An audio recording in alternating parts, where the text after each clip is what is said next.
तो गाइस यार आज मैं हाथी लगा कर लोन वॉल्फ खेलने गया था।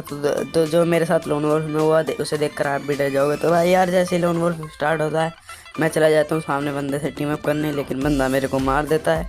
और बंदे के मारने के बाद भाई यार फिर दूसरे राउंड में फिर वो मुझसे टीम अप कर लेता है।